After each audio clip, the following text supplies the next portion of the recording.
उन्हें कुछ ही दूरी पर एक एलियन जैसा क्रिएचर दिखाता है जो कि एक बर्फ के बहुत बड़े टुकड़े के अंदर बंद था। ये देखकर सभी लोग हैरान हो जाते हैं। सभी लोग वापस कैंप पे जाते हैं और डिस्कस करते हैं कि वो किस तरह उस क्रिएचर को बर्फ से बाहर निकालेंगे, और उनका मानना था कि उसे निकालने में कम से कम एक दिन का समय लग सकता है। फिर अगले दिन पूरी टीम उस क्रिएचर के आइस ब्लॉक को वहाँ से निकालकर थूले स्टेशन लेकर जाते हैं। डॉक्टर सैंडर्स टीम को क्रिएचर के टिश्यू के सैंपल लेने को कहते हैं ताकि इस क्रिएचर को अच्छे से इन्वेस्टिगेट किया जा सके। केट इसके लिए मना करती हुई कहती है कि उन्हें पहले इस क्रिएचर को ब्लॉक से निकालकर क्लीन करना चाहिए। डॉक्टर सैंडर्स उसे कहते हैं कि वो उसे टीम के बाकी मेंबर्स के सामने ना टोके। इसके बाद आइस ब्लॉक में होल किया जाता है और क्रिएचर के फ्लैश का सैंपल निकालकर उसे स्टोर किया जाता है। उस रात सभी लोग इस डिस्कवरी को सेलिब्रेट करते हैं। सैंडर्स कहता है कि उसने आज तक ऐसा कोई क्रिएचर नहीं देखा जिसकी सेल्स का लेवल इतना हाई हो। वो कहता है कि दुनिया उनकी टीम को इस डिस्कवरी के लिए हमेशा याद रखेगी। दूसरे रूम में हम देखते हैं कि आइस ब्लॉक धीरे धीरे पिघलने लगा था और वहाँ पर बंद लेयर्स का डॉग कुछ फील कर पा रहा था, जैसे कि कुछ होने वाला हो। वो अपनी जगह से बाहर निकलने की कोशिश करता है। कुछ देर बाद जेमसन वॉशरूम से बाहर आकर आइस ब्लॉक वाले रूम पर जाता है। वो देखकर शॉक हो जाता है कि वो क्रिएचर उस आइस ब्लॉक से निकलकर छत फाड़ कर वहाँ से भाग जाता है। जेमसन भागता हुआ सभी टीम मेंबर्स के पास जाता है और उन्हें इस बारे में बताता है। वो सभी लोग उस रूम में आते हैं और छत की हालत देखकर हैरान हो जाता है,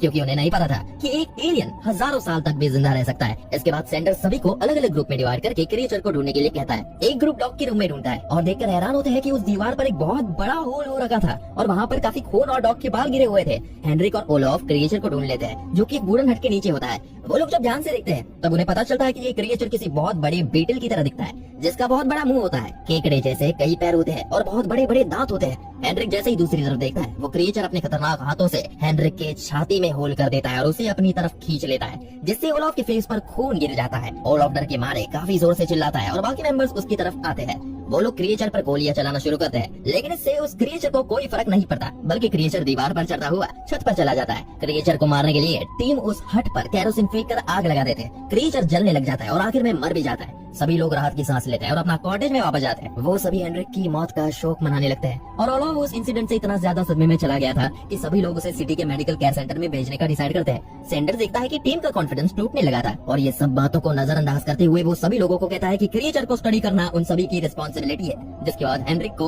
उसके रूम में लाया जाता है और उस क्रिएचर की बची हुई बॉडी को भी वहाँ पर लाया जाता है। सैंडर और केट क्रिएचर की बॉडी को कट करना शुरू करते हैं। वो लोग देखते हैं कि क्रिएचर के अंदर हेनरिक की कमर से ऊपर की बॉडी थी। केट कहती है कि हेनरिक की बॉडी बिल्कुल नई जैसी लग रही है। केट को एक मेटल का टुकड़ा मिलता है जिसके बारे में वो बाकी लोगों से पूछती है, तो उसे बताया जाता है कि हेनरिक का हाथ फ्रैक्चर था, जिसको सपोर्ट देने के लिए उसके हाथ के अंदर टाइटेनियम की रॉड डाली गई थी। लेकिन केट पूछती है कि ये बाढ़ उसके हाथ से बाहर कैसे निकली। इस बात का जवाब किसी के पास नहीं था। इसके बाद हम देखते हैं कि केट और एडम क्रिएचर के टिश्यू को माइक्रोस्कोप से चेक कर रहे थे और उन्हें कुछ हैरान कर देने वाली बात पता चलती है। क्रिएचर के सेल्स न सिर्फ जिंदा थे, बल्कि वो हेनरिक के सेल्स पर कब्जा करके सेल्स की कॉपी बन रहे थे। अगली सुबह कार्टर और जेमिसन ओलोफ को ले जाने के लिए हेलीकॉप्टर रेडी करते हैं। दूसरी तरफ हम देखते हैं कि केट बाथरूम में थी। केट को फ्लोर पर खून के धब्बे दिखाई देते हैं। वो एक टिश्यू पेपर की मदद से दांत में लगाने वाला सिल्वर का टुकड़ा उठाती है। वो बाथरूम में ढेर सारा खून देखती है, लेकिन वहाँ पर कोई बॉडी नहीं थी। वही दूसरी तरफ ओलोफ और ग्रेग्स कार्टर और जेमिसन के साथ हेलीकॉप्टर में बैठकर निकल जाते हैं। केट जल्दी से बाहर आकर उन्हें रुकने का इशारा करती है। सैंडर उससे इसका रीजन पूछता है, जिस पर केट कहती है उन्हें यहाँ से बाहर नहीं जाना चाहिए। कार्टर केट को देख लेता है और लैंडिंग करने लगता है, लेकिन अचानक ग्रेग का फेस दो टुकड़ों में बट जाता है और उसकी छाती खुल जाती है, जहाँ से क्रिएचर के दांत दिख रहे थे। वो पूरी तरह क्रिएचर में बदल जाता है और ओलोफ पर अटैक करता है। इसी अफरा तफरी की वजह से हेलीकॉप्टर क्रैश हो जाता है और चारों लोगों की मौत हो जाती है। ये सब देखने के बाद बाकी टीम मेंबर्स एंटार्क्टिका के बाहर से हेल्प मांगते हैं, लेकिन तूफान की वजह से वो किसी से बात नहीं कर पाते।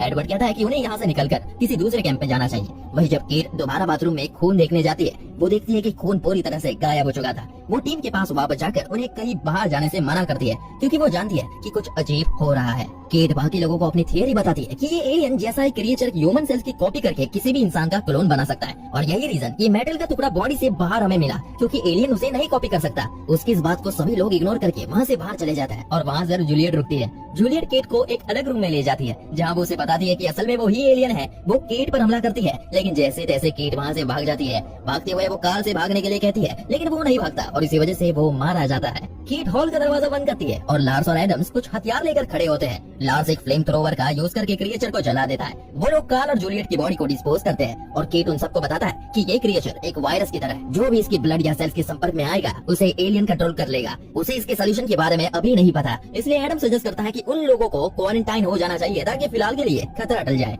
सैंडर कहता है कि उन लोगों को सभी का ब्लड टेस्ट करना चाहिए ताकि उन्हें पता चल सके उनमें से कौन कौन इन्फेक्टेड है। जब सब कुछ नॉर्मल लगे रहा था, तब हेलीकॉप्टर में क्रैश हुए कार्टर और जेमसन कैंप आ जाते हैं। हर किसी को लगता है कि वो दोनों एलियन के क्लोन्स हैं, क्योंकि इतने खतरनाक क्रैश से किसी का भी बचना इम्पॉसिबल है। पैदर उन पर गन तान देता है, लेकिन कीट उसे रोकते हुए कहती है कि पहले इन लोगों का उन्हें ब्लड टेस्ट करना होगा और जब तक ब्लड टेस्ट नहीं होता उन्हें एक रूम में कैद करना चाहिए। वो लोग दोनों पायलट्स को लॉक कर देते हैं और जब वो लोग वापस आते हैं तो देखते हैं कि किसी ने उनकी पूरी लैब को ही जला दिया है, जिसमें उन सभी के ब्लड सैंपल्स भी थे। इस बात से पैनिक होकर सभी लोग एक दूसरे को ब्लेम करने लगते हैं, लेकिन कीट कहती है कि वो लोग दोबारा से टेस्ट करेंगे। वो एक फ्लैश लाइट पकड़ती है और सभी लोगों के मुंह को चेक करने लगती है। जिनके दांत में डेंटल फीलिंग्स लगी हुई है वो सेफ है, क्योंकि क्रिएचर इनऑर्गेनिक मटेरियल्स को क्लोन नहीं कर सकता। सैंडर, एडवर्ड, कोलिन और एडम पर शक जाता है क्योंकि उनके मुंह में डेंटल फीलिंग्स नहीं थे। कीट उन सभी को गन पॉइंट पर लाती है और लार्स और उसके दोस्त जॉनस को कहती है कि वो जेमसन और कार्टर को यहाँ पर लेकर आए। अगले सीन में हम देखते हैं कि लार्स और जॉनस दोनों पायलट्स को लेने जाते हैं, लेकिन वहाँ पहुंचकर वो दोनों हैरान होते हैं क्योंकि वहाँ पर कोई भी नहीं था।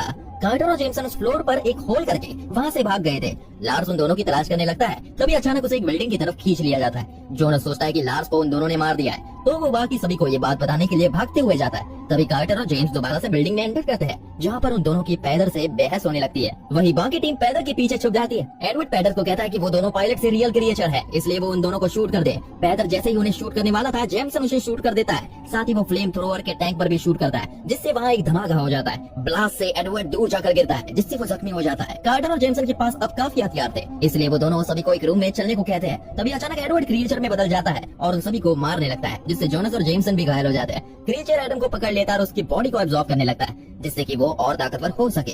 कीट क्रिएचर पर फ्लेम थ्रोवर से अटैक करती है, लेकिन वो वहाँ से बाहर भाग जाता है। इसके बाद वो मजबूरन जोनस और जेमसन के क्रिएचर में बदलने से पहले उन दोनों को जला देती है। अब सबसे बड़ा खतरा उनके लिए एडवर्ड और एडम थे, जो कि क्रिएचर में बदल चुके थे। दूसरी तरफ हम देखते हैं कि सैंडर एक डेस्क के पीछे छुप कर बैठ रखा था, लेकिन क्रिएचर उस पर अटैक करता है, जिससे वो भी इन्फेक्ट हो जाता है। इधर कार्टर और केट क्रिएचर का पीछा करते हुए अलग अलग हो जाते हैं। कार्टर किचन में जाता है, जहाँ अचानक उसे क्रिएचर दिखता है। इससे पहले कि वो अटैक करता, केट उसे फ्लेम थ्रोवर से खत्म कर देती है, जिससे वो दीवार से बाहर निकलकर बर्फ में गिर जाता है। फिर वो दोनों सक्सेसफुली एडवर्ड और एडम को पूरी तरह से खत्म कर देते हैं। वो दोनों राहत की सांस लेने ही लगते हैं कि अचानक वो देखते हैं कि सैंडर, जो कि इन्फेक्टेड था, एक स्नो कैट लेकर वहाँ से निकलने लगा है। कार्टर कहता है कि उन्हें उसे जाने देना चाहिए, क्योंकि वो एंटार्क्टिका से बाहर नहीं निकल पाएगा और जल्दी तूफान में जमकर मर जाएगा। लेकिन केट कहती है कि अगर वो एंटार्क्टिका से बाहर निकल गया तो वो एक एक करके सभी लोगों को इन्फेक्ट करने लगेगा। इसलिए दोनों एक स्नो कैट में बैठकर उसे चेस करते हुए वहाँ पहुँचते हैं, जहाँ उन्होंने सबसे पहले स्पेसशिप देखी थी। जब वो दोनों स्नो कैट से नीचे उतर रहे थे तो केट कार्टर की लेफ्ट कान में इयरिंग नोटिस करती है। वो दोनों स्पेसशिप पर जाते हैं, जो अचानक से एक्टिवेट हो जाती है और वो हवा में उठने लगता है, जिससे केट जमीन पर गिरकर बेहोश हो जाती है। कुछ ही देर बाद जब उसकी आंख खुलती है तो वो देखती है कि वो स्पेसशिप के अंदर है,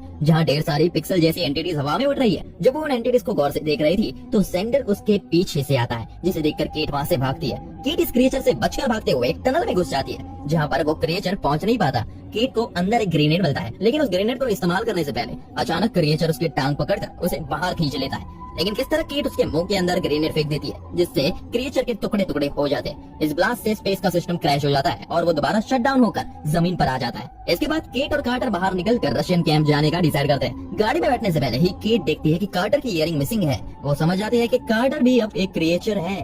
केट उससे पूछती है कि उसने कौन से कान में इयरिंग पहनी थी, जिस पर कार्टर गलत कान पर इशारा करता है। केट बिना देरी किए उसे फ्लेम थ्रोवर से जला देती है। जलते हुए कार्टर के मुंह से क्रिएचर के चीखने की आवाज आती है। इसके बाद केट वहाँ से निकलकर चली जाती है। अगली सुबह हम देखते हैं कि एक हेलीकॉप्टर कैंप में लैंड करता है, जिसके अंदर पायलट मैथियास था। मैथियास देखता है कि रेडियो पर एक आदमी बैठा हुआ था, जिसने खुद सुसाइड कर लिया था। मैथियास चिल्लाकर आवाज लगाता है कि कोई उसकी आवाज सुन ले। तभी उसे गोली चलने की आवाज आती है। वो देखता है कि ये लार्स था, जो कि अकेला कैंप में बचा था और इन्फेक्टेड भी नहीं था। लार्स मैथियास के पास जाकर उसका मुंह खोलने को कहता है, ताकि वो चेक कर सके कि वो क्रिएचर तो नहीं। तभी अचानक लार्स का डॉग, जो कि मर चुका था, वहाँ से निकलकर भागता है। लार्स समझ आता है कि उसका डॉग ही बचा हुआ